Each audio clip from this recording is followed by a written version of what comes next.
Guys, Russia के president Vladimir Putin ने अपने देश की महिलाओं से 10 बच्चे पैदा करने को कह दिया है। जी हां गाइस, आप ठीक सुन रहे हैं। दरअसल रूस की जनसंख्या लगातार घटती जा रही है और इसीलिए पुतिन चाहते हैं कि रशिया की महिलाएं अब ज्यादा से ज्यादा बच्चे पैदा करें। यही नहीं, पुतिन ने ऐसा करने वाली महिलाओं को मदर हीरोइन अवार्ड देने की भी बात कही है। असल में यह अवार्ड सबसे पहली बार सेकेंड वर्ल्ड वॉर के समय पॉपुलर हुआ था, जब रूस की जनसंख्या तेजी से घट रही थी। लेकिन फिर साल 1951 में सोवियत संघ के अलग होने पर इसे बंद कर दिया गया था। इतना ही नहीं, इस अवार्ड के साथ साथ महिलाओं को 13-13 लाख रुपए भी दिए जाएंगे। वहीं अगर कोई मां किसी वजह से अपने बच्चे को खो देती है, यानी कि बच्चा जन्म से पहले या जन्म के समय मर जाता है, तो भी यह रकम उस मां को दे दी जाएगी।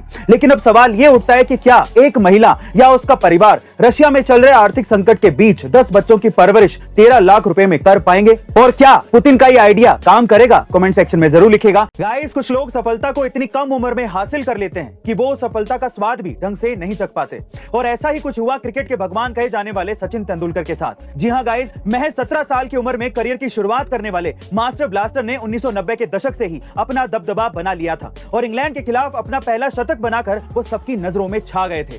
दरअसल इस मैच में उन्होंने इंग्लैंड के खिलाफ 119 रन की नाबाद पारी खेली थी, जिसकी बदौलत उन्हें मैन ऑफ द मैच का खिताब दिया गया था और साथ ही इनाम में मिली थी एक शैंपेन की बोतल। लेकिन उस वक्त सचिन की उम्र महज 18 साल की थी और इस वजह से वो उस बोतल को नहीं पी पाए थे और इसलिए उन्होंने 8 साल बाद उस शैंपेन की बोतल को अपनी बेटी के पहले जन्मदिन पर खोला था। और सबसे हैरानी की बात यह है कि सचिन ने आज 32 साल बाद भी उस खाली बोतल को संभाल कर रखा है। गाइस, आपको मालदीव्स की खूबसूरती के बारे में तो जरूर पता होगा, लेकिन क्या आपको पता है कि मालदीव्स की राजधानी माले से 7 किलोमीटर दूर थिलाफुशी नाम का एक कृत्रिम द्वीप है, जिसे कूड़ा द्वीप यानी कि रबिश आइलैंड भी कहा जाता है। रोज लग्जरी होटलों और टूरिज्म से निकलते 330 टन कचरे ने अब एक नया द्वीप ही बना दिया है, जो अब मालदीव्स के लिए एक बड़ी समस्या बनते जा रहा है, जिससे अब अक्सर मालदीव्स में धुएं के बादल दिखते हैं।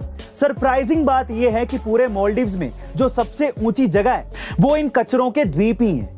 गाइस, ये फैक्ट तो है, लेकिन इंटरेस्टिंग नहीं है, क्योंकि हमने ही नेचर को काफी बर्बाद किया है।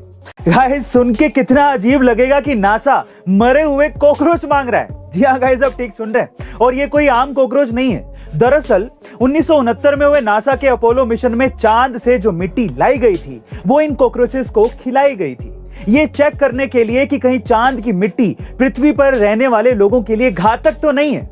इन 3 कॉकरोचेस की लाशें उसी टेस्टिंग का हिस्सा थी, जो अब किसी तरह से बाजार में नीलामी के लिए आ गई हैं, जिस पर नासा ने अपना दावा ठोकते हुए नीलामी रोकने और कॉकरोच वापस करने के लिए नोटिस भेज दिया है। देखते हैं गाइस कि इन कॉकरोचेस की लाशें किसे मिलती हैं। आपका इसके बारे में क्या ख्याल है? कमेंट सेक्शन में जरूर लिखिएगा और ऐसी अमेजिंग वीडियोस के लिए शेयर, सब्सक्राइब एंड लाइक। मिलते हैं अगली वीडियो में।